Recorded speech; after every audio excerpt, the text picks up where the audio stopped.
नमस्कार, स्वागत है आपका एमपी तक पर। मैं हूं रवीश पाल सिंह। एमपी तक की खास पेशकश एमपी फाइल्स में आज हम बात करने वाले हैं मध्य प्रदेश में शिवराज सरकार के एक और फैसले को पलट दिया गया है उसके बारे में। लेकिन सिर्फ इस फैसले के लिए नहीं, पिछले कुछ समय से कैसे पिछली भाजपा सरकार में जो फैसले लिए गए हैं उसे कैसे अब की भाजपा सरकार बदल रही है, आज हम उस पर बात करने वाले हैं। तो सबसे पहले आपको बता दें कि आज कैबिनेट में क्या बड़ा फैसला किया गया। कैबिनेट में बड़ा फैसला वही किया गया जो कुछ समय पहले एमपी तक पे हमने आपको बताया था। मध्य प्रदेश सरकार ने फैसला किया है कि अब नगरीय निकाय में अध्यक्ष पद के चुनाव प्रत्यक्ष प्रणाली से होंगे। अब आसान शब्दों में आपको समझा दें, प्रत्यक्ष प्रणाली मतलब अब आपके हाथ में होगा आपके नगर निगम में या नगरीय निकायों में अध्यक्ष किसे बनना है। जिस तरीके से आप महापौर चुनते हैं वैसे ही नगरीय निकायों में अध्यक्ष पद का चुनाव भी होगा। वर्तमान में क्या प्रणाली है? वर्तमान में महापौर का चुनाव सीधे होता है, यानी डायरेक्ट आप चुनते हैं आपके शहर का महापौर कौन होगा। जो राजनीतिक दल होते हैं वो अपने अपने उम्मीदवार खड़े करते हैं महापौर पद के लिए, और फिर पार्षदों के वोटिंग के साथ साथ एक महापौर के लिए भी ईवीएम मशीन लगती है। अब यही तरीका अध्यक्ष पद के चुनाव के लिए भी अपनाया जाएगा। वर्तमान में क्या होता है, जब पार्षद चुन लिए जाते हैं तो पार्षद तय करते हैं कि उनका अध्यक्ष कौन होगा। राजधानी भोपाल में जैसे किशन सूर्यवंशी इस वक्त पार्षद हैं, अध्यक्ष हैं नगर निगम के, तो उन्हें पार्षदों ने चुना है। जनता ने महापौर को चुना है जो कि मालती राय हैं। ये हमने आसान शब्दों में आपको समझा दिया। लेकिन अब आपको बताते हैं कि दरअसल ये फैसला जो आज लिया गया है नगरीय निकाय में अध्यक्ष पद के चुनाव का, इससे पहले भी नगरीय निकाय में अध्यक्ष पद के चुनाव प्रत्यक्ष प्रणाली से होते थे। लेकिन साल 2014 में इस फैसले को बदला गया था और तब अप्रत्यक्ष प्रणाली लागू की गई थी। उस वक्त मुख्यमंत्री शिवराज सिंह चौहान। अब उनके फैसले को आज बदला गया है जब मुख्यमंत्री हैं डॉक्टर मोहन यादव। तो पिछली सरकार के फैसले को, भाजपा सरकार के फैसले को अब की भाजपा सरकार बदल रही है। आमतौर पर ऐसा देखने में आता है जब पिछली दूसरी पार्टी की सरकार होती है तो उसके फैसले को नई जो सरकार बनती है विरोधी दल की या किसी और पार्टी की, वो बदल देती है। लेकिन मध्य प्रदेश में जो है भाजपा सरकार के ही पुराने फैसलों को नए तरीके से अब बदला जा रहा है। और इसके पीछे की एक बड़ी वजह बताई जा रही है कि नए तरीके से इन फैसलों को बदल करके नए सिरे से योजनाओं को शुरू करने की कोशिश की जाए। तो हमने आपको बताया सबसे पहले प्रत्यक्ष प्रणाली के चुनाव जो है वो नगरीय निकाय से होंगे अध्यक्ष पद के, जो पहले अप्रत्यक्ष प्रणाली से हो रहे थे साल 2014 से। करीब करीब 10 साल हो चुका है। और इसके पीछे की एक बड़ी वजह थी कि ये जो अप्रत्यक्ष प्रणाली से चुनाव होते थे, कई मर्तबा ये आरोप लगता था नेताओं का, बड़े नेताओं का, कि उनके ऊपर अभूतपूर्व दबाव आता है, धन बल का बखूबी इस्तेमाल होता है, कोशिश की जाती है जो भी अध्यक्ष पद का दावेदार होता है उसकी तरफ से कि वो ज्यादा से ज्यादा पार्षदों को अपने खेमे में कर ले। तो जाहिर सी बात है इसके लिए धन बल का खूब उपयोग होता है। ऐसी शिकायतें आ रही थी और इसी को ध्यान में रखते हुए मुख्यमंत्री डॉक्टर मोहन यादव ने फैसला किया है आज कैबिनेट में कि ये जो धन बल की राजनीति है इसे खत्म करना होगा, दबाव की राजनीति को खत्म करना होगा, और इसीलिए प्रत्यक्ष प्रणाली से ही नगरीय निकायों में अध्यक्ष पद के चुनाव होंगे। जैसे महापौर चुने जाते हैं वैसे ही अब नगर निगम के अध्यक्ष भी चुने जाएंगे। शिवराज सरकार ने फैसला किया था, इसके उलट उन्होंने फैसला किया था कि अध्यक्षों का फैसला चुने हुए जनप्रतिनिधि यानी पार्षद करेंगे। अब उस फैसले को आज पलट दिया गया है। लेकिन हम आपको बताएंगे कि हम ये बात इसलिए कर रहे हैं क्योंकि ये कोई पहला फैसला नहीं है जिसे बदला गया हो पिछली सरकार के। पिछली भाजपा सरकार के कई फैसले हैं जिन्हें इस सरकार में या तो बदला जा चुका है या बदलने की कवायद चल रही है। सबसे पहले बात सीपीए की, कैपिटल प्रोजेक्ट एडमिनिस्ट्रेशन, यानी राजधानी भोपाल में जो सीपीए संस्था होती थी जिसके पास सड़कों के रखरखाव, प्रमुख इमारतों के रखरखाव उन्हें बनाने से लेकर के जो मध्य प्रदेश की राजधानी भोपाल के पार्क हैं उन्हें बनाना, उनका रखरखाव, ऐसे तमाम काम सीपीए के पास होते थे। लेकिन आपको याद होगा तत्कालीन मुख्यमंत्री शिवराज सिंह चौहान ने साल 2022 के समय जब सड़कों का दौरा किया और सड़कों में गड्ढे थे, उनको काफ़ी परेशानी हुई और उन्होंने उसके बाद तुरंत एक बैठक में न केवल अफसरों को फटकार लगाई थी बल्कि उसी वक्त बैठक में सीपीए को भंग करने का फैसला किया था। अगली कैबिनेट में उस प्रस्ताव को पारित कर दिया गया। लेकिन अब सुनने में आ रहा है कि मुख्यमंत्री डॉक्टर मोहन यादव के पास जो राजधानी भोपाल से विधायक हैं और मोहन यादव सरकार में मंत्री भी हैं,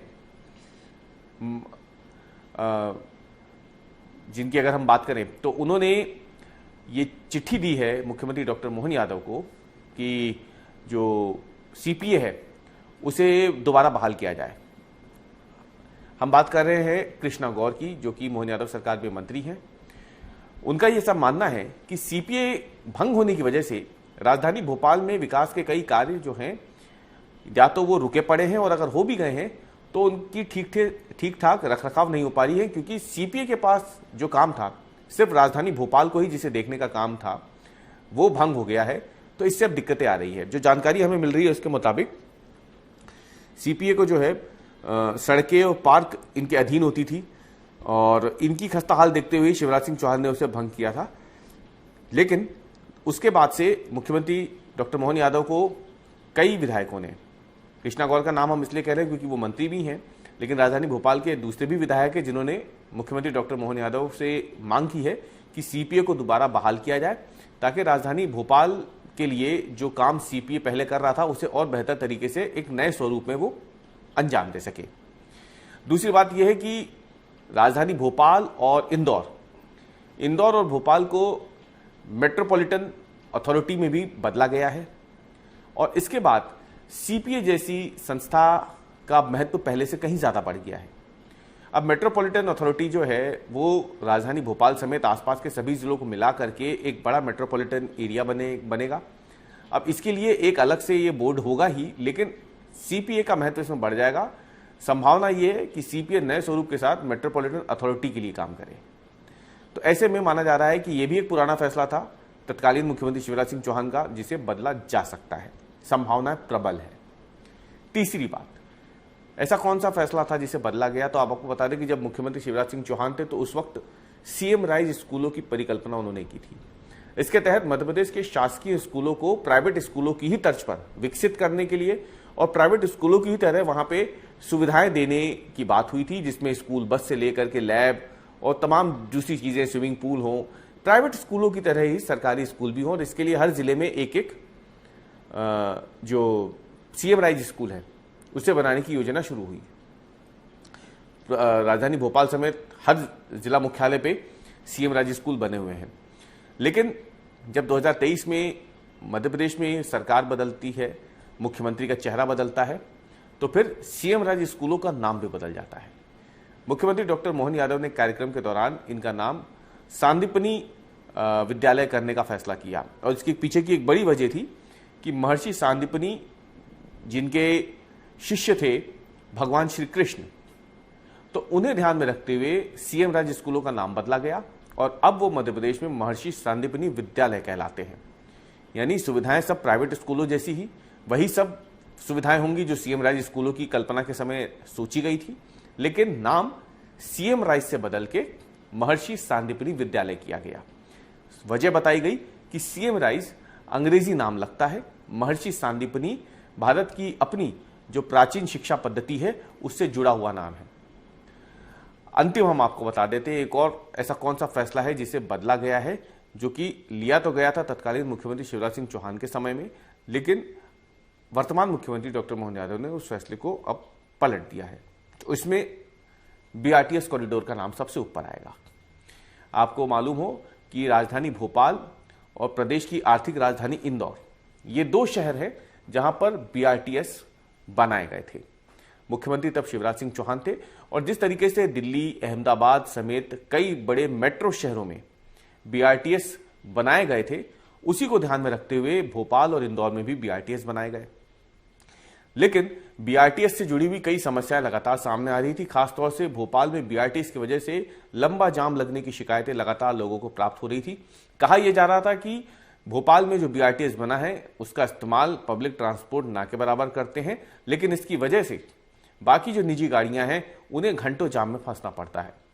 होशंगाबाद रोड से लेकर के भोपाल के संत हिरदाराम नगर तक, यानी जिसे पहले बैरागढ़ कहा जाता था, वहां तक जो बीआरटीएस कॉरिडोर है वो बनाए गए थे।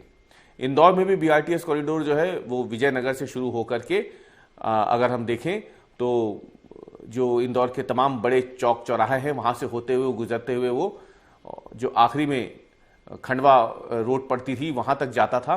और इसके पास भी अगर हम देखा जाए तो जो कैट चौराहा है वहां तक भी, उसके ठीक पहले तक बीआरटीएस कॉरिडोर जाता था। और इसको ध्यान में रखते हुए फैसला किया गया, जो शिकायतें लगातार आ रही थी, जो जाम लोगों को लगातार झेलना पड़ रहा था, उसे देखते हुए फैसला किया गया कि राजधानी भोपाल और इंदौर का जो बीआरटीएस है उसे हटाया जाएगा। यानी बीआरटीएस बनाने का फैसला लिया गया तत्कालीन मुख्यमंत्री शिवराज सिंह चौहान के कार्यकाल में, और बीआरटीएस को हटाने का फैसला लिया गया है वर्तमान मुख्यमंत्री डॉक्टर मोहन यादव के कार्यकाल में। तो स्वाभाविक सी बात है, ऐसे कई पुराने फैसले हैं जो पिछली भाजपा सरकारों में लिए जरूर गए थे, लेकिन वर्तमान भाजपा सरकार में एक एक करके उन फैसलों को बदला जा रहा है, नए फैसले दोबारा लागू किए जा रहे हैं या फिर उन्हें बदलने की कवायद शुरू हो गई है। तो हमने आज आपको बताया कि कैसे पुराने फैसलों को बदला जा रहा है एक बार फिर से। तो हमारे आज के एमपी फाइल्स के एपिसोड में इतना ही। कल हम फिर हाजिर होंगे एक नए मुद्दे के साथ, एक नए विश्लेषण के साथ। तब तक के लिए धन्यवाद।